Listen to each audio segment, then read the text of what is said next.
Hello and welcome back to Alyena's Kitchen, where today we're going to be making individual pumpkin pies. These pies are so cute, easy to make, and they're perfect for Halloween, Thanksgiving, or if you just want some pumpkin pie. So let's get started. The first thing we're going to want to do is work with our crust. And today I wanted to make this recipe super easy, so I am just using some store-bought crust. And today you're going to need 2 of these boxes because you're going to be using a lot of crust. And the reason that you're going to be using a lot of crust is I'm making a bit of a pattern at the bottom with hearts. But you can also just use a circle if you want. It's up to you. But I really love the petal effect that it gives. And today we're going to be making 8 individual pies. So let's get rolling. So I'm just going to lay out a little bit of flour, not too much, because I find store-bought dough doesn't need very much flour compared to when you're making a homemade. And we're going to just gently roll this out. The way I know I've rolled my dough thin enough is you can just barely see this cutting board or your table through it, just a little bit. And that's how I know I don't want my crust any thinner. So here we go. We can start cutting out our hearts. And for this, you can also just use a circle that's the size of your individual pies or any real decoration, but I am using a heart today. You need some love. So let's cut them out. And when you're putting your dough into your pie tray, you're gonna really wanna make sure you press it down, and you also want all of those edges to be sealed because you don't want any pumpkin pie leaking out. That'd be really sad.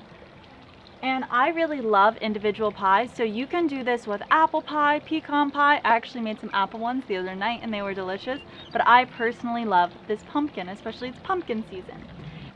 Now you're going to want to make sure that you fork your pies all over because this helps them to not puff up. And now we can put our pies into the oven at 350 degrees for 10 minutes or until they're golden brown. Now with our remaining dough, we're going to be cutting out some pumpkin shapes to put on top of our pumpkin pie. So on a tray, I've just lined it with some parchment paper, and we're going to be cutting out 8 pumpkins. And now I'm going to put my pumpkins in my freezer for about 20 minutes so that when they go in the oven, they maintain their shape.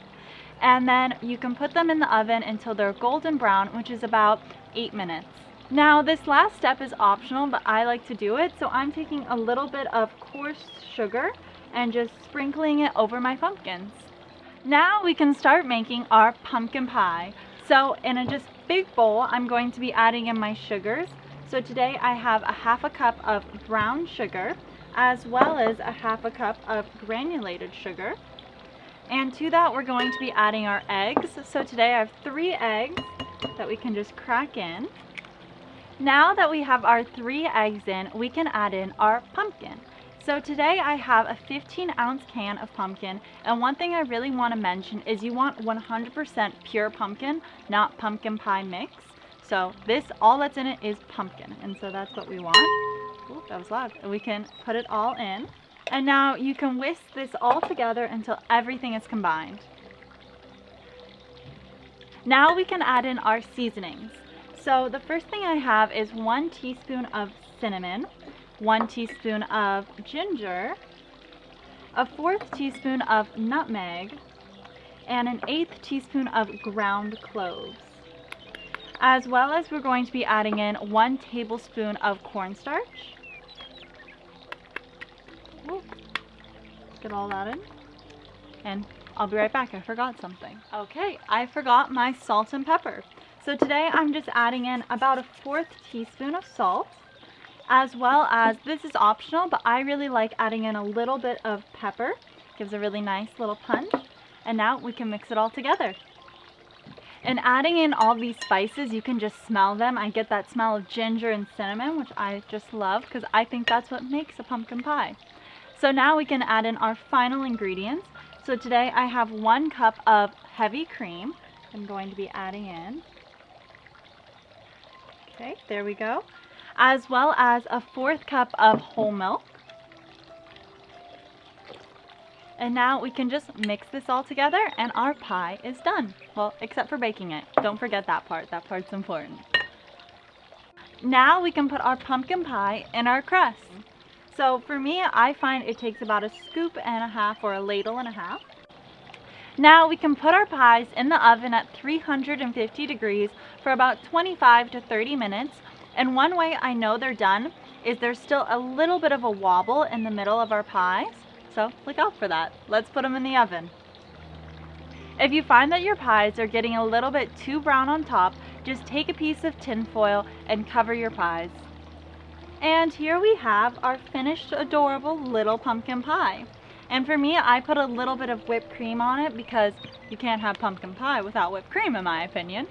But now the best part, getting to taste it. So here we go. I'm so sad, it's so cute, I'm gonna destroy it.